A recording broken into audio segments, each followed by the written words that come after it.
نبوت اور صحابیت یہ دونوں رب کا انتخاب ہے۔ نہ نبی خود بنتا ہے نہ صحابی خود بنتا ہے، نبی کو بھی رب چنتے ہیں، صحابی کو بھی رب چنتے ہیں۔ اور اہل سنت والجماعت کا عقیدہ ہے حضور کے بعد نبوت کا دروازہ بند، جماعت صحابہ کے بعد صحابیت کا دروازہ بند۔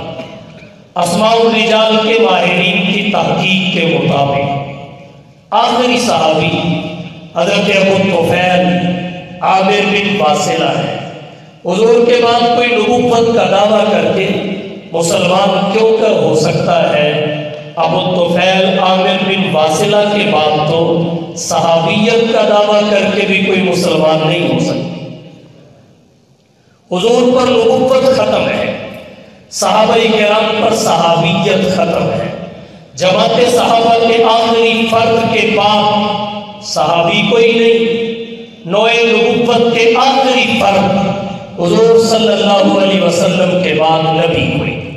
اہل اسلام کا عقیدہ تو یہ ہے صحابیت کی سلب نہیں ہوتی، یہی وجہ ہے انبیاء کو آروں کے نیچے چیر دیا گیا مگر وہ نبوت سے دستبردار نہیں ہوئے۔ صحابہ پہ ظلم و ستم کے پہاڑ توڑے گئے مگر وہ صحابیت سے دستبردار نہیں ہوئے۔ جب دے اللہ رہا ہے جس کا علم بھی کامل ہے، جس کی قدرت بھی کامل ہے، نہ امتداد کا تصور ہو سکتا ہے، نہ سلب نبوت اور سلب صحابیت کا تصور ہو سکتا ہے۔ علامہ ابن تیمیہ نے الصارم المسلول علی شاتم الرسول میں لکھا ہے من رضی اللہ عنہ لم یسقط علیہ ابدا، اللہ جس سے اپنی رضا کا اعلان فرما دے کبھی بھی اس سے ناراض نہیں ہو سکتے۔ ایک ہے بندے کے فعل اور عمل سے راضی ہونا، ایک ہے بندے کی ذات سے راضی ہونا، اور پھر ایک ہے ذات سے راضی ہونا، ایک ہے لا ریب کلام میں اس کا اعلان کر دینا۔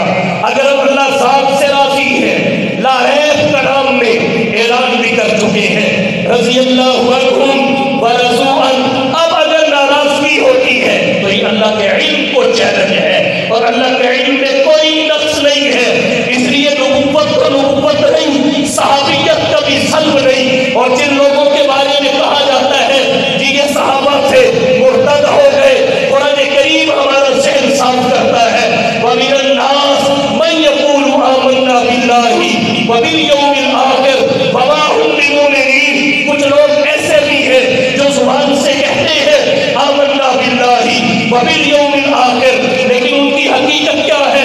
وما هم بمؤمنین، وہ تو مومن بھی نہیں۔ ان کے بارے میں تو تم یہ بھی نہیں کہہ سکتے کہ مومن پھر گئے، یہ کہنا تو بڑے دور کی بات ہے کہ صحابہ پھر گئے۔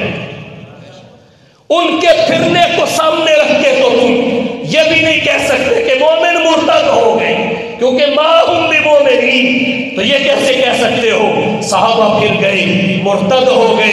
یاد رکھیے نبوت اور صحابیت رب کا انتخاب ہے۔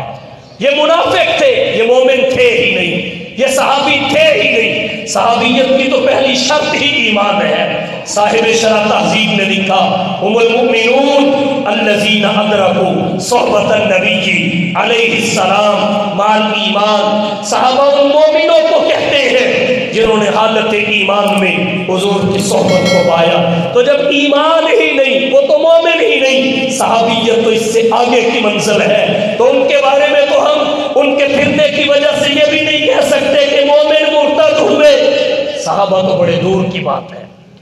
تو نبوت اور صحابیت، نبوت کا سلب نہیں، صحابیت کا نہیں،